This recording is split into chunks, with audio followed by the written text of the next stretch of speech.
అందరికీ నమస్కారం అండి. Welcome to Shashi media. ప్రస్తుతం మనం రాష్ట్ర రాజధాని అమరావతిలో ఉన్నామండి. హైకోర్టులో పనిచేస్తున్నటువంటి జడ్జెస్ ఎవరైతే ఉన్నారో వారి కోసం నిర్మించినటువంటి బంగ్లాస్ మనకి ఇక్కడ కనిపిస్తున్నామండి. మొత్తం కన్స్ట్రక్షన్ పూర్తి చేసుకుని సుప్రీంకోర్టు చీఫ్ జస్టిస్ గారి చేత ప్రారంభించబడినటువంటి బంగ్లాస్ ఇవన్నీ కూడా మీరు ఒకసారి చూడొచ్చు. చంద్రబాబు నాయుడు గారు గ్రాఫిక్స్ చూపిస్తాడు, గ్రాఫిక్స్లోనే భవనాలను చూపిస్తాడనే వాళ్ళకి చెప్పుతో కొట్టినట్టు సమాధానం ఇచ్చేలాగా ఇక్కడ బంగ్లాస్ని అయితే నిర్మించారండి. అత్యంత సుందరంగా నిర్మించారు. ఒకసారి మొత్తం ఈ బంగ్లాస్ గురించి అయితే మనం తెలుసుకుందామండి. మీరు ఒకసారి చూడొచ్చు. గ్రాఫిక్స్ అని ఇప్పటికి కూడా కూసే వాళ్ళు ఎవరైతే ఉన్నారో వాళ్ళకి కళ్ళు తెరిపించేటటువంటి వీడియో అయితే ఇదండి. మనకి ఎగ్జాక్ట్ లొకేషన్ వచ్చేసి నేలపాడు విలేజ్ దగ్గరలో అయితే ఉంటుంది. ఈ జడ్జెస్ బంగ్లాస్కి బ్యాక్ సైడే మీకు కనిపిస్తూ ఉంటుంది చూడండి. మనకి ప్రస్తుతం హైకోర్టు నడుస్తున్నటువంటి ప్రాంతం కూడా. సో మొత్తంగా చూసుకున్నట్లయితే ఈ బంగ్లా మొత్తాన్ని కూడా మనకి 2119 స్క్వేర్ యార్డ్స్లో అయితే నిర్మించారండి. టోటల్ ఎస్ఎఫ్టీ వచ్చేసరికి 7770 ఎస్ఎఫ్టీలో ఒక్కొక్క బంగ్లాని అయితే నిర్మించారు. చూడొచ్చు ఎంత సర్వాంగ సుందరంగా ముస్తాబై ఉన్నాయి ఈ బిల్డింగ్స్ అనేవి. ఒకసారి కనుక దీని గురించి చూసినట్లయితే ఈ లోపల మీకు ఇక్కడ కనిపిస్తున్నది సర్వెంట్స్ ఎవరైతే ఉన్నారో వాళ్ళకి సర్వర్స్ అంటే జడ్జి గారికి ఉంటారు చూడండి, వాళ్ళు ఉండటానికి, అలానే సెక్యూరిటీ గార్డులు ఉండటానికి ఉన్నటువంటి రూమ్స్ అండి.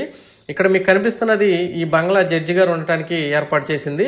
మొత్తంగా G+1 విధానంలో డూప్లెక్స్ హౌస్గా అయితే దీన్ని నిర్మించారండి. సో ప్రతి బంగ్లాకి ఫ్రంట్ సైడ్ అయితే లాన్ కూడా ఉంటుందండి ఈ బంగ్లాస్ని. సో టోటల్ స్క్వేర్ యార్డ్స్ నిర్మించింది మీకు కనిపిస్తుంది బంగ్లాకి ఎదురుగానే. దీని బ్యాక్ సైడే మనకు కనిపిస్తుంది చూడండి హైకోర్టు. అబ్జర్వ్ చేస్తే మనకి ప్రజెంట్ హైకోర్టు నడుస్తున్నటువంటి ప్రాంతం కూడా కనిపిస్తుంది. ఈ మధ్యలో అయితే ఒక సెంట్రల్ పార్కును కూడా ఏర్పాటు చేయబోతున్నారండి. అంటే అమరావతిలో యాక్చువల్గా పొల్యూషన్ ఇటువంటి వాటిని తగ్గించడానికి ఏంటంటే వాకింగ్ ట్రాక్స్, సైక్లింగ్ ట్రాక్స్లు ఏర్పాటు చేస్తున్నారు. చంద్రబాబు నాయుడు గారు అమరావతి ప్రాంతంలో నవనగరాలని నిర్మిస్తానని అయితే అప్పుడు చెప్పారండి. అందులో ఇది జ్యుడిషియల్ సిటీ అండి, న్యాయ నగరం ఇది. దానికి సంబంధించినటువంటి బంగ్లాస్ ఇవన్నీ కూడా. సో ఇప్పుడు ప్రజెంట్ హైకోర్టు నిర్మిస్తున్నటువంటి ప్రాంతానికి ఈ జడ్జెస్ బంగ్లానికి మధ్యలో అయితే ఒక సెంట్రల్ పార్క్ అనేది రాబోతుంది. సో అక్కడ వాకింగ్ ట్రాక్లు అలానే సైక్లింగ్ ట్రాక్లు ఇవన్నీ ఉంటాయి. సో ఇక్కడ నుంచి జడ్జెస్ అనేవాళ్ళు వాకబుల్ డిస్టెన్స్లో అంటే 10 నిమిషాల్లో వాకింగ్ చేసుకుంటా కోర్టుకు వెళ్ళిపోవచ్చండి. సో ఎక్కడ కూడా మనకి ఎటువంటి ట్రాఫిక్ జాములు కానీ అంటే భవిష్యత్తులో అటువంటివి ఏమీ లేకుండా కూడా చేశారు. మీరు ఇక్కడ చూడొచ్చు జడ్జెస్ రెసిడెన్షియల్ ఎన్క్లేవ్స్ అని పెట్టారు. ఇవన్నీ మొత్తం కూడా పూర్తి చేశారండి. సో మనకి గతంలో చూపించారు గ్రాఫిక్స్ అని. ఆ గ్రాఫిక్స్ అయితే ఏ విధంగా ఉందో ఎగ్జాక్ట్ అదే విధంగా ఆ అంతర్జాతీయ ప్రమాణాలకు ఏ విధంగా తగ్గకుండా అత్యాధునికమైనటువంటి అంగులతోటైతే ఈ బంగ్లాస్ని నిర్మించడం జరిగిందండి. ఈ బంగ్లాల్ని బిఎస్ఆర్ ఇన్ఫ్రాస్ట్రక్చర్ లిమిటెడ్ అనే కంపెనీ, కన్స్ట్రక్షన్ కంపెనీ వాళ్ళైతే నిర్మించడం జరిగింది. ఒకసారి చూడొచ్చు మొత్తం కూడా ఏ బంగ్లాకి ఆ బంగ్లాకి చుట్టూరు కూడా సెక్యూరిటీ, అలానే చుట్టూరు కూడా ఎలక్ట్రికల్ ఫెన్సింగ్ కూడా ఏర్పాటు చేయడం జరిగిందండి మొత్తం కూడా. సో ఎవరు కూడా ఎటు రాకుండా. సో ఈ బంగ్లాస్లో కనుక చూసుకున్నట్లయితే మనకి ఆఫీస్ రూమ్ ఉంటుంది, ఫ్యామిలీ లాంజ్ ఉంటుంది, లివింగ్ రూమ్ ఉంటుంది, బెడ్రూమ్స్ అన్నీ కూడా ఉంటాయండి. అత్యాధునికమైనటువంటి సర్వాంగ సుందరంగా అన్ని హంగులతోటి అన్ని సౌకర్యాలతోటి అయితే నిర్మించడం జరిగింది. మీరు ఒకసారి చూడొచ్చు. కార్ పార్కింగ్ ఉంది, బయట వైపు లాన్ ఉంది. సో మొత్తం కూడా ఏంటంటే ఆహ్లాదకరమైన వాతావరణం ఉండేటట్టుగా సో అమరావతిలో నిర్మించడానికి అత్యంత అనువైన ప్రమాణాలు ఉన్నటువంటి ఒక నగరంగా ఉండాలని చెప్పేసి వీటిని అయితే తీర్చిదిద్దడం జరిగిందండి. సో ఈ బంగ్లాస్ పక్కనే కూడా ఒక అంటే జడ్జెస్ కోసం ఒక క్లబ్ హౌస్ని కూడా నిర్మించబోతూ ఉన్నారు. సో మొత్తంగా చూసుకున్నట్లయితే ఈ బంగ్లాస్కి బ్యాక్ సైడ్ అయితే ఒక పెద్ద పార్క్ కూడా రాబోతూ ఉంది. అలానే మొత్తంగా చూసుకున్నట్లయితే జడ్జెస్కి నిర్మించినటువంటి బంగ్లాస్ లోపల వాడినటువంటి ఇంటీరియర్ కావచ్చు, ఇక్కడ వాడినటువంటి టైల్స్, గ్రానైట్, సో లోపలికి వెళ్ళగానే మనకి ఆహ్లాదకరంగా కనిపించేటట్టుగా ప్రతి బంగ్లాని కూడా నిర్మించడం జరిగిందండి. సో అమరావతిలో కన్స్ట్రక్షన్ అయితే చాలా ఫాస్ట్గా జరుగుతుంది. చాలామంది అంటున్నారు అమరావతిలో నిర్మాణాలు ఏం జరగట్లేదని. అటువంటిది ఏం లేదండి, అది అపోహ. అమరావతిలో నిర్మాణాలు అనేవి పరిగెడుతున్నాయండి. ఇక్కడ ఇంకొక విషయం ఏంటంటే ప్రతి బంగ్లా పైన కూడా సోలార్ ప్యానల్స్ అయితే ఏర్పాటు చేయడం జరిగిందండి. ఎలక్ట్రిసిటీ అంటే కరెంటును ఆదా చేయడానికి ప్రతి బంగ్లా మీద కూడా ఇలా సోలార్ ప్యానల్స్ అయితే ఏర్పాటు చేశారు. చూడండి రోడ్లు కూడా చాలా విశాలంగా ఉంటాయండి చుట్టూరు కూడా. సో మనకి E6, N11 రోడ్లు ఏవైతే ఉన్నాయో ఆ జంక్షన్లో ఈ బంగ్లాస్ని అయితే నిర్మించడం జరిగింది. మనకు కనిపిస్తున్నటువంటి ఇదే రోడ్లో ముందుకు వచ్చినట్లయితే మనకి ఎమ్మెల్యే, ఎమ్మెల్సీ టవర్స్ ఏవైతే ఉన్నాయో దాని పక్కనే అంటే ఈ బంగ్లాస్కి పక్కనే మనకి మినిస్టర్ బంగ్లాస్ కూడా నిర్మాణంలో ఉన్నాయండి. ప్రజెంట్ జరుగుతూనే కోర్ క్యాపిటల్ ఏరియాలో చంద్రబాబు నాయుడు గారు అమరావతి మొత్తంలో నవనగరాలుగా నిర్మిస్తానని చెప్పారు. సో ప్రతిదీ కూడా ఇంప్లిమెంట్ చేస్తున్నారు. ప్రజెంట్ జ్యుడిషియల్ సిటీ అయితే కంప్లీట్ అయిపోయిందండి ఆల్మోస్ట్. మనకి ఇది బ్యాక్ సైడ్ హైకోర్టు కనిపిస్తుంది చూడండి, ప్రజెంట్ నడుస్తుంది. ఈ హైకోర్టుకి పక్కనే శాశ్వతమైనటువంటి హైకోర్టుకు సంబంధించినటువంటి పనులు అత్యంత వేగంగా శరవేగంగా జరుగుతున్నాయి. దాని పక్కనే హెచ్ఓడి టవర్స్ కూడా చాలా ఫాస్ట్గా అయితే వర్కులు జరుగుతున్నాయండి.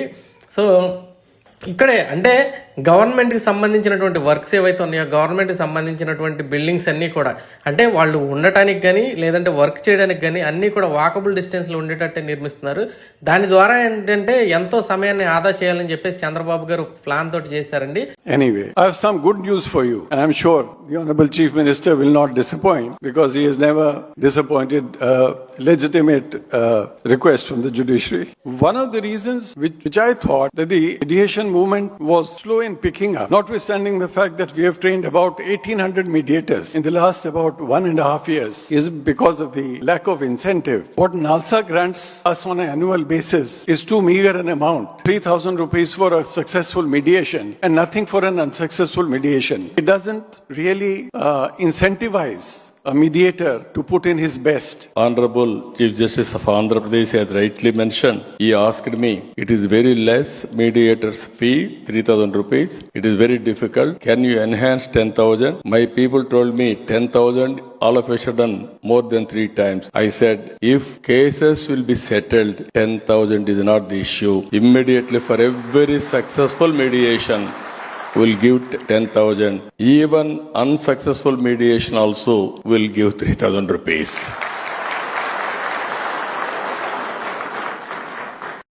Honorable Chief Justice of India, Sri Justice Suryakanth ji, they have restricted time on all of us, so I may not refer all names here.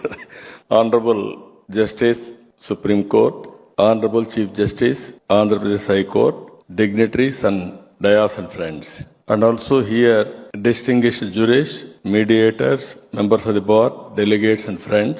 This is a historical occasion. In my political career, I have seen so many times, but today is a historical event in the history of Andhra Pradesh. Honorable Chief Justice has spent one full day in Amaravati and Tirupati. We explained to him about Amaravati. We are all here.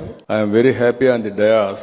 Honorable Chief Justice and also all judges are associated with our High Court. 2 Chief Justice from Andhra Pradesh High Court are here. As a matter of fact, Amaravati is the people's capital. In the Indian mythology, Amaravati is the angel's capital. And also, living God, Lord Venkateswara Swami, is also here. They had a very good darshan. Today they have spent all day in Amaravati.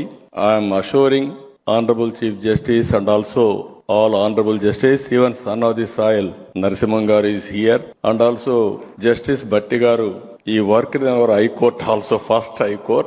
And also today he shown his court hall also to us, where he served. And also Justice Bagchi, he is also worked here. Fortunately, that is where I told you historical day for Andhra Pradesh history. I am very happy, I am fortunate.